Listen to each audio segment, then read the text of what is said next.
Hello प्यारे बच्चों, कैसे हैं आप लोग? आई होप बहुत अच्छे होंगे और क्लासेस को खूब एंजॉय कर रहे होंगे। आज हम लोग चित्रकला का लास्ट पार्ट देख रहे हैं और इसके बाद आप लोगों को प्रैक्टिस क्वेश्चन मिलेगा।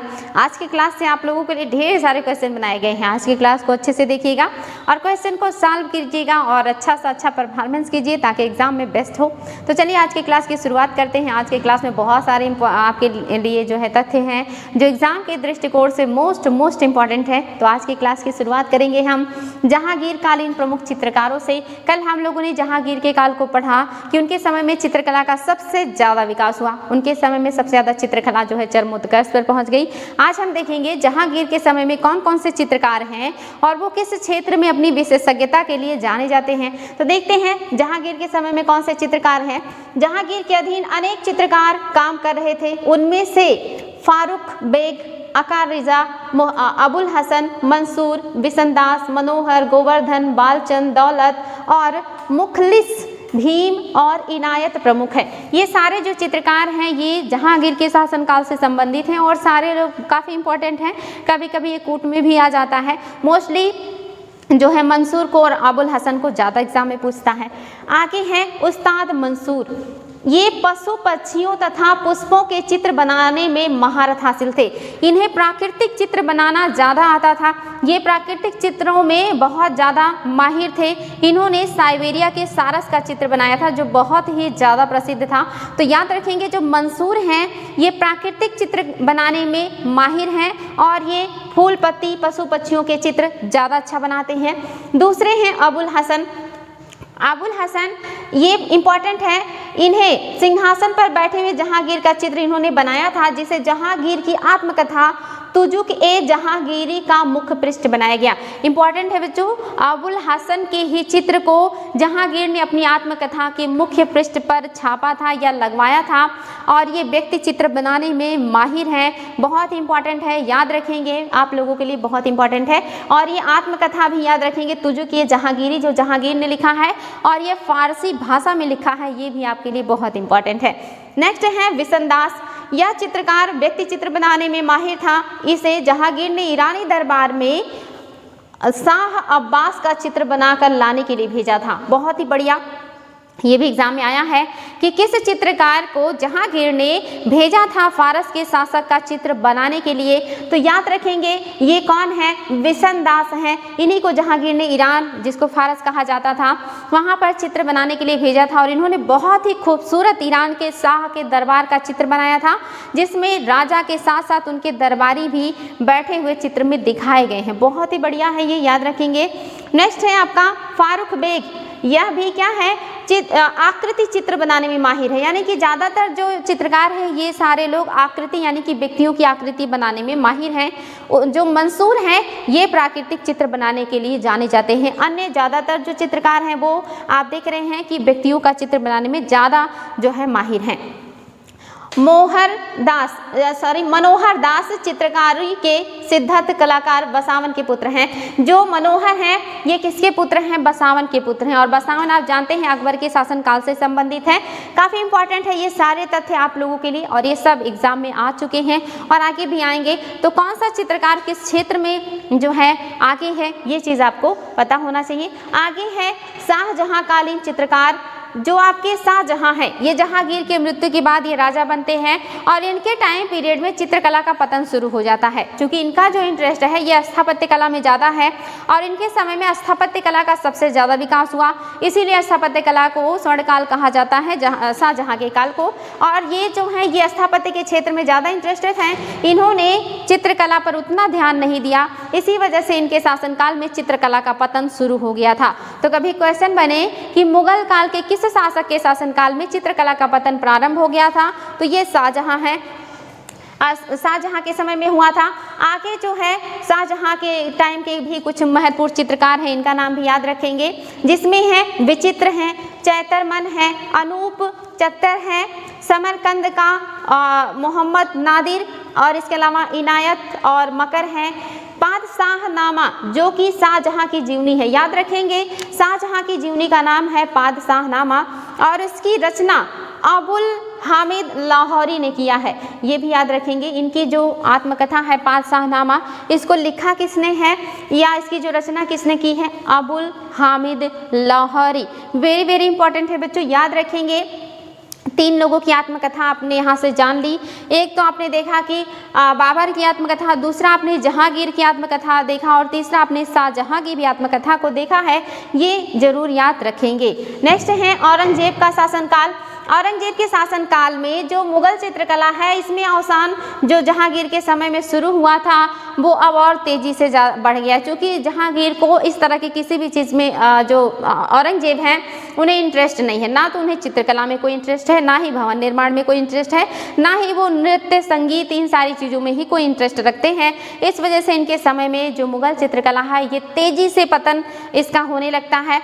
और जब मुगल साम्राज्य का पतन हुआ तो जो चित्रकला है ये मुगल दरबारों से निकल करके विभिन्न क्षेत्रों में फैल गया और विभिन्न क्षेत्रों में क्षेत्रीय शैलियों की अलग अलग क्षेत्रों में विकास हुआ और फिर ये क्षेत्रीय शैलियाँ जो है अपनी अपनी जो है खूबियों की वजह से प्रसिद्ध हुई और जानी गई।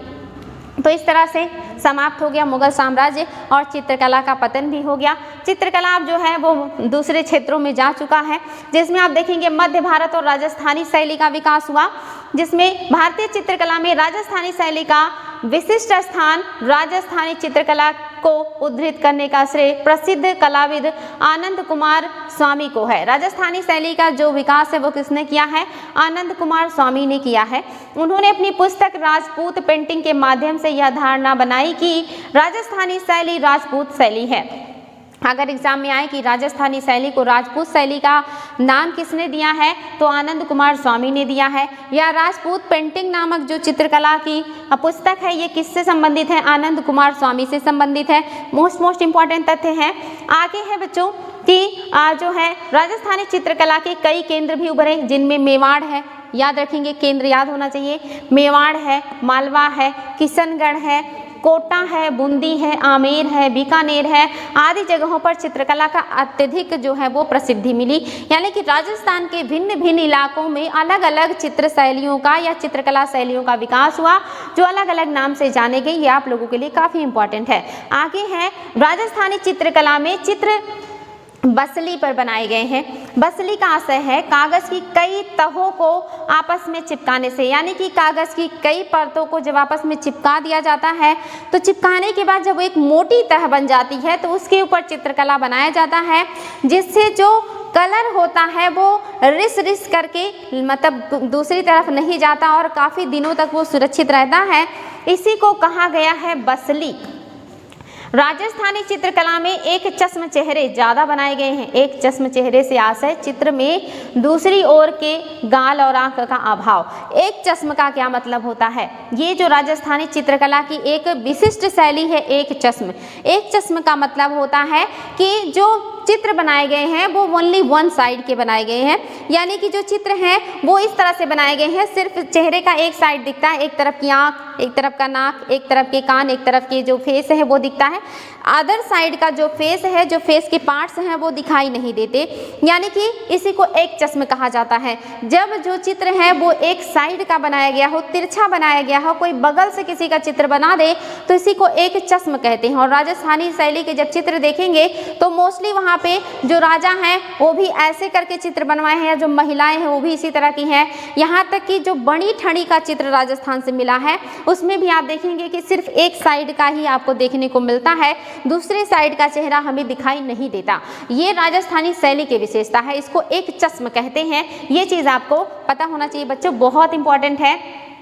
एक चश्म शैली, दूसरी ओर के गाल और आंख का अभाव होता है, यानी कि वो दिखाई नहीं देते क्योंकि वन साइड ही बनाए जाते हैं। आकृतियों में व्यक्तिगत विशेषताएं मिलती हैं, जिसमें आकृतियों में यथार्थता दिखती है। इस गुण के कारण इस शैली को आंतरिक अभिव्यक्ति प्रधान शैली भी कहा जाता है।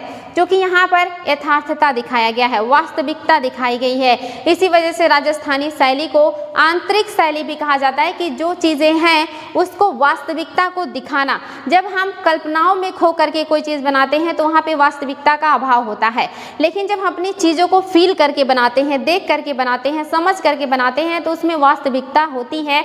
तो राजस्थानी शैली के जो चित्र है इसमें वास्तविकता देखने को मिलती है। आगे है बच्चों कि इस शैली में चटकदार रंगों का प्रयोग किया गया है तथा रंग संयोजन बहुत कुशलता से किया गया है। राजस्थानी शैली में जो भी चित्र बनाए गए हैं बहुत ही डार्क कलर के उनमें उपयोग किए गए हैं, बहुत ही चटक कलर का उपयोग किया गया है। ये राजस्थानी शैली के पेंटिंग की विशेषता है। यहाँ पर ज़्यादातर कलर जो है वो डार्क हैं, गाढ़े कलर का उपयोग किया गया है, चटक कलर का उपयोग किया गया है और कलर का संयोजन भी बहुत सुंदर है, बहुत ही बढ़िया संयोजन करके चित्र को बनाया गया है। नेक्स्ट है आपका बूंदी शैली। बूंदी शैली क्या है? चित्रकला की बूंदी शैली मेवाड़ के अति निकट है, यानी कि जो मेवाड़ शैली है उसके बहुत निकट है आपकी बूंदी शैली, और लेकिन गुणवत्ता में यह मेवाड़ से काफ़ी आगे है। यानी कि जो गुणवत्ता है ये मेवाड़ की चित्रकला से कहीं बहुत ज़्यादा है बूंदी शैली का। इसी वजह से बूंदी शैली अक्सर एग्जाम में पूछ लिया जाता है कि बूंदी शैली जो है वो किसकी उपशैली है? राजस्थान की उपशैली है। 17वीं 18वीं शताब्दी के दौरान कुलीनों, प्रेमियों और राजप्रसादों की महिलाओं के दृश्य ही चित्रित किए जाते रहे। यानी कि आपकी 17वीं और 18वीं शताब्दी तक जो राजस्थानी चित्र में बूंदी शैली है इसमें किस तरह के चित्र देखने को मिलते हैं? तो इसमें कुलीन लोगों के चित्र देखने को मिलते हैं, प्रेमियों के चित्र देखने को मिलते हैं, साथ ही जो राजप्रसाद की महिलाएं हैं इनके चित्र देखने को मिलते हैं, या इन्हीं के चित्रों की प्रधानता है बूंदी शैली में। कोटा शैली, बूंदी शैली से काफ़ी कुछ सादृश्य चित्रकला, यानी कि ये बूंदी शैली से मिलती जुलती चित्रकला है जो कोटा शैली है, और ये भी राजस्थानी शैली की उपशैली है। 18वीं शताब्दी के अंत में और 19वीं शताब्दी के दौरान बूंदी के निकट कोटा में प्रचलित हुआ। यानी कि कोटा शैली का विकास कोटा में हुआ है जो कि बूंदी के निकट है। बूंदी 17वीं से 18वीं के बीच है और कोटा 18वीं से 19वीं के बीच है, और ये शैली उससे और जो है भिन्न है। कोटा की चित्रकलाओं में अधिकांश स्थान पर्वतीय जंगल से लिए गए हैं या ने ले लिया है, जिसे असाधारण आकर्षण के साथ प्रस्तुत किया गया है। बूंदी शैली में जहां राजमहल की महिलाएं, प्रेमियों, अमीर लोगों का चित्र बनाया जाता था, वहीं कोटा शैली जो है इन सबसे बाहर निकल के आया और इसमें प्राकृतिक दृश्य, जंगलों का खूबसूरत जो दृश्य है ऐसी चीज़ों को दिखाया गया है और इसमें बहुत ही खूबसूरत जो है चित्रण किया गया है। आगे है बच्चों किशनगढ़ शैली। किशनगढ़ शैली का विकास आप देख रहे हैं 18वीं सदी की राजस्थानी चित्रकला का एक महत्वपूर्ण शैली के रूप में इसका विकास हुआ है और इसी को किशनगढ़ शैली के नाम से जाना गया है। काफ़ी इंपॉर्टेंट है। इसी किशनगढ़ शैली की विशेषता क्या है? इस शैली से सामंत सिंह की प्रेमिका बड़ी ठड़ी तथा चित्रकार निहाल चंद जुड़े थे। अगर एग्जाम में आए कि बड़ी ठड़ी और निहाल चंद्र किस शैली से जुड़े हुए हैं, तो ये किशनगढ़ शैली से जुड़े हैं। ये सबसे ज़्यादा इंपॉर्टेंट है आप लोगों के लिए राजस्थानी शैली में, जिसमें आप देखेंगे बड़ी ठड़ी और निहाल चंद्र जुड़े हुए हैं। कौन है? राजा सामंत सिंह हैं। और बड़ी ठड़ी को भारतीय मोनालिसा कहा जाता है। ये इतनी खूबसूरत पेंटिंग है जिसको निहाल चंद ने बनाया है, जो कि सामंत सिंह की प्रेमिका है बड़ी ठड़ी, इन्हीं का चित्र है और इसको भारत का मोनालिसा कहा जाता है। बहुत ही खूबसूरत पेंटिंग है और इसकी विशेषता मैंने बताया कि जो आंखें होती हैं वो बहुत लंबी बनाई जाती हैं, बिल्कुल थ्रेडिंग के लास्ट तक, और जो नाक होता है वो नुकीला होता है, जो लिप्स होते हैं वो उभरे हुए होते हैं, और कान के पास जो बाल हैं वो घुघराली लटाएं निकाली जाती हैं। और इसमें जो महिला है उन्होंने सर पे पल्लू डाल रखा और उस पल्लू को एक साइड से पकड़ा है, और एक चश्म तस्वीर है बड़ी ठड़ी की, बहुत ही सुंदर तस्वीर है। इस शैली में कुछ चित्रों को छोड़कर समस्त चित्र राधा कृष्ण के बनाए गए हैं, यानी कि कुछ चित्रों को छोड़ दिया है तो ज़्यादातर जो चित्र हैं वो राधा कृष्ण के हैं। किशनगढ़ शैली में राधा और कृष्ण के ज़्यादातर चित्र बनाए गए हैं, याद रखेंगे। नारी आकृतियों में लंबे चेहरे, ढलवा ललाट, तीखी नाक, उभरे हुए होंठ, भौहें तक लंबी आंखें और गर्दन लंबी, पतली बाहें और कानों के पास झूलती हुई बालों की लट बनाई जाती है। अगर आ जाए कि ये विशेषता किस शैली की है राजस्थान के, याद रखेंगे विशेषता जो है ये किशनगढ़ शैली की है और ये विशेषता आपको बड़ी ठड़ी में देखने को मिलेगी। नेक्स्ट है आपकी पहाड़ी चित्रकला शैली। ये भी एग्जाम में आता है। पहाड़ी चित्रकला शैली कौन सा है? जिसमें हिमाचल की घाटियों में, हिमाचल प्रदेश, पंजाब और जम्मू कश्मीर की पहाड़ी इलाकों में विकसित हुई पहाड़ी शैली, और इसी को आप देखेंगे पहाड़ी चित्रकला कहा जाता है। यह हिमाचल के तराई के स्वतंत्र राज्यों में विकसित पुस्तकीय चित्र शैली है। ये चित्र ज़्यादातर किस पे बनाया गया है? पुस्तकों पर बनाया गया है, और ये टोटल पहाड़ी इलाकों में विकसित शैली, इसीलिए इसको पहाड़ी शैली कहा जाता है।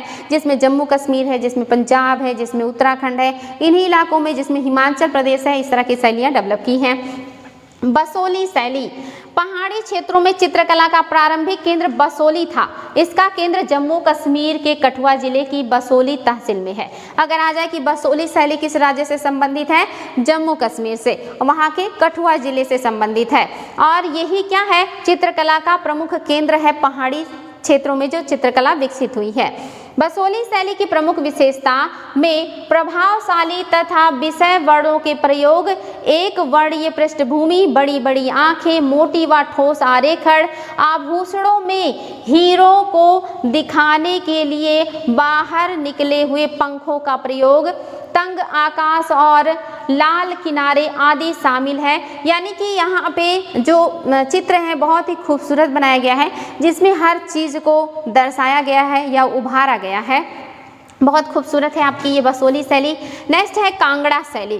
कांगड़ा शैली का विकास 18वीं शताब्दी के चतुर्थांश में गुलेर शैली से हुआ। इसका नाम कांगड़ा शैली इसलिए पड़ा क्योंकि यह कांगड़ा के राजा संसार चंद की प्रतिकृति की शैली के समान है।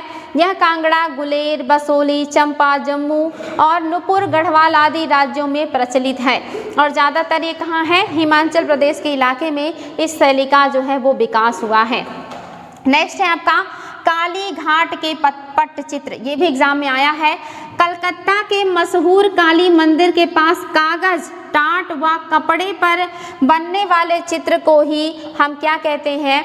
काली घाट शैली कहते हैं। याद रखेंगे बच्चों, कहाँ का है? कलकत्ता के आसपास जो काली मंदिर है उसी के आसपास ये चित्र बनते हैं। किस पे बनते हैं? टाट पे बनते हैं, कागज पर बनते हैं। ये चित्र बनाए जाते हैं जो कि स्थानीय बाजार के डिमांड पर आधारित होते हैं। तो कभी आए कि काली घाट जो चित्रकला शैली है कहाँ से संबंधित है? तो बंगाल, या वर्तमान में बात करेंगे तो कलकत्ता से संबंधित है, जो कि कपड़ों पर और जो है टाट पर बनाया जाता है, कागज पर बनाया जाता है स्थानीय लोगों के डिमांड के अकॉर्डिंग।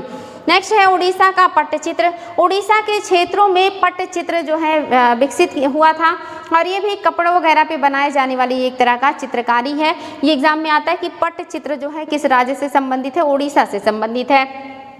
इसके अलावा पटना या कंपनी शैली, मुगल कला और यूरोपीय शैली के सम्मिश्रण से कंपनी शैली या पटना शैली का विकास हुआ। यानी कि जो मुगल कला है, जब उसमें यूरोपीय शैली का मिश्रण हो गया तो दोनों की मिश्रण से जो शैली बनी उसी को कहा गया कंपनी शैली।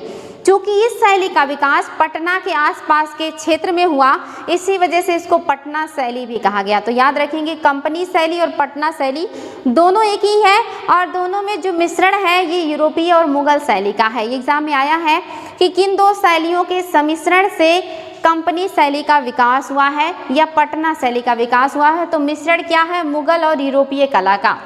मधुबनी शैली के चित्र बहुत इंपॉर्टेंट है, एग्जाम में आता है। यह कला शैली बिहार के मिथिलांचल इलाके में मधुबनी, दरभंगा और नेपाल के कुछ इलाकों में प्रचलित हुई। महिलाओं के द्वारा रंगोली बनाने के रूप में शुरू हुई इस शैली को प्रकाश में लाने का श्रेय जो है वो WG आर्चर को है। यानी कि पहले ये रंगोली के रूप में शुरू हुआ, लेकिन आगे चल के इतना डेवलप कर गया कि आज ये पूरे विश्व में प्रसिद्ध है, और इसको जो विकसित करने का या प्रकाश में लाया है वो WG आर्चर ने लाया है। और इसमें चित्र जो बनाए जाते हैं इतने घने बनाए जाते हैं कि फूल पत्तियों से और सभी चीज़ों से पेंटिंग को पूरी तरह भर दिया जाता है। इसमें कोई भी प्लेस खाली नहीं रहता है, यानी कि जहाँ पे कुछ बना ना हो, पूरा का पूरा पेंटिंग जो है वो भरा रहता है फूल पत्तियों और डिज़ाइनों से। और इसमें नेचुरल प्राकृतिक कलर का उपयोग किया जाता है, जिसमें चावल, आटा और ऐसे जो फूल पत्तियों के कलर होते हैं इनको भी मिला करके बनाया जाता है। बहुत ही सुंदर होता है मधुबनी पेंटिंग।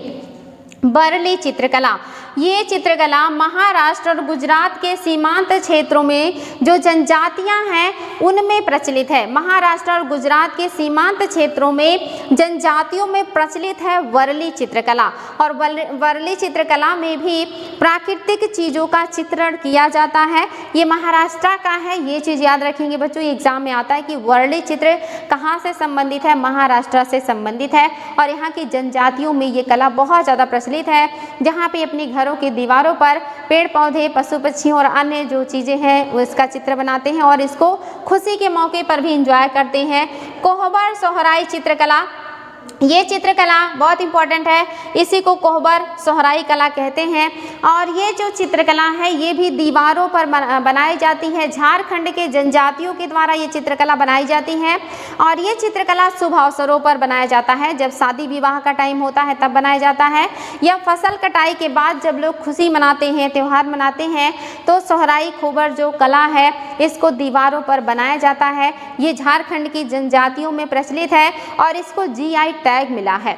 हाल ही के वर्षों में इसको GI टैग भी दिया गया है, इसलिए ये और भी ज़्यादा चर्चा में रहता है। तो याद रखेंगे कि जो आपका कोहबर है, जिसको सोहराई कोहबर भी कहते हैं, ये झारखंड की जनजातीय इलाकों की कला है जो कि शुभ अवसरों पर बनाई जाती है, मकान के दीवारों पर बनाई जाती है।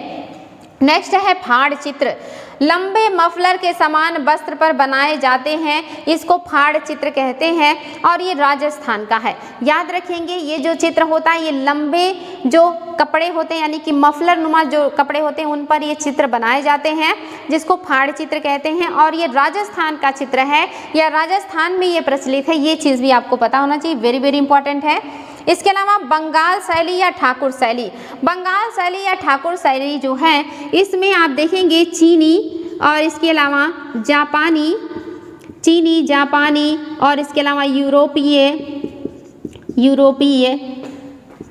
इसके अलावा ईरानी और आपके जो है अजंता,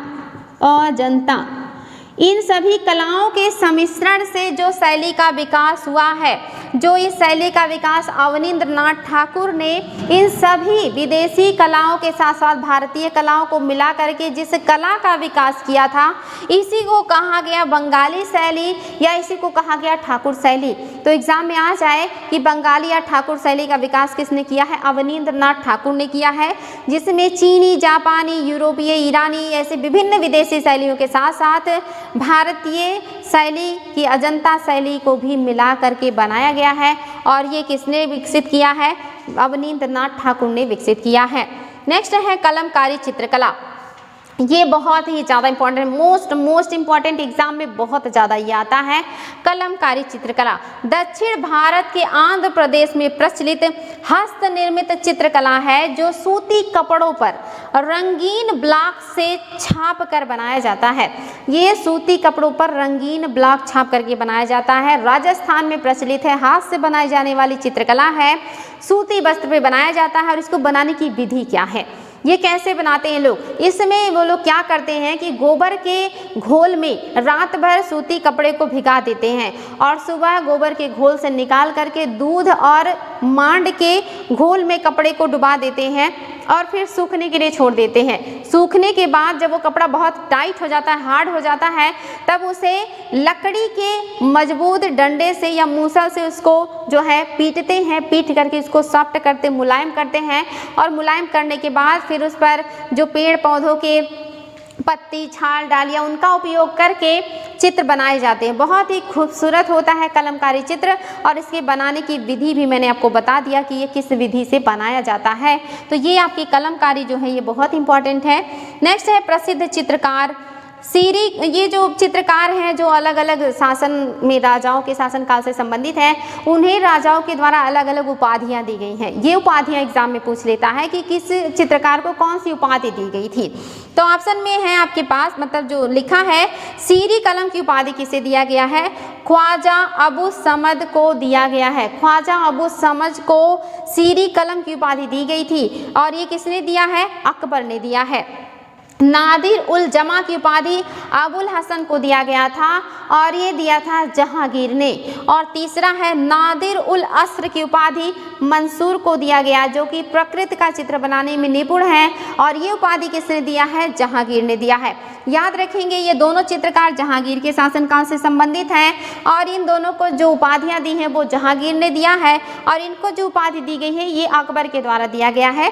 इसलिए बच्चों ये जो चित्रकार हैं इनके नाम और इनकी उपाधियां और किस राजा के शासनकाल से संबंधित है, ये तीनों आप लोगों को पता होना चाहिए।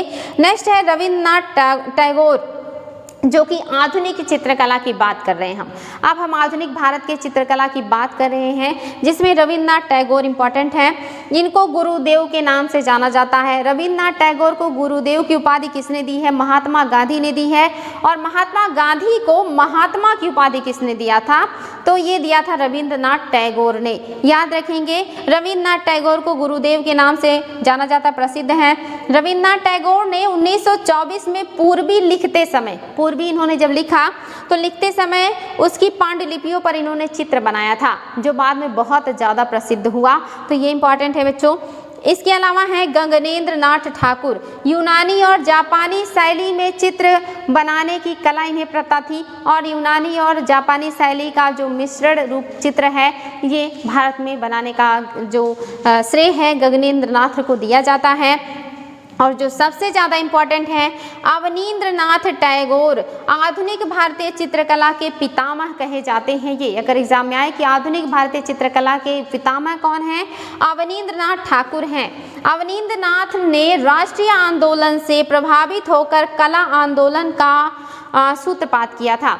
ये इंपॉर्टेंट है बच्चों। इन्होंने राष्ट्रीय आंदोलन से प्रभावित होकर के कला आंदोलन की जो है वो सूत्रपात किया है। तो आई होप आज की क्लास में इतने सारे तथ्य हैं आपके लिए जो एग्ज़ाम के लिए बहुत ही इंपॉर्टेंट हैं। वीडियो को ज़रूर बार बार रिवाइज करके सुनिएगा और नोट्स कीजिएगा, क्वेश्चन को सॉल्व कीजिएगा और अच्छे से रिवीजन कीजिए और प्रैक्टिस कीजिए और खूब अच्छे से पढ़ाई कीजिए। हम फिर नेक्स्ट डे मिलेंगे नए चैप्टर के साथ। आज आपका चित्रकला समाप्त हो गया। हम फिर पढ़ेंगे शास्त्रीय नृत्य और लोक नृत्य को, और इस क्लास में भी हम बहुत सारा स्टडी करेंगे और साथ में प्रैक्टिस भी। तो आज के लिए इतना ही। Thank you.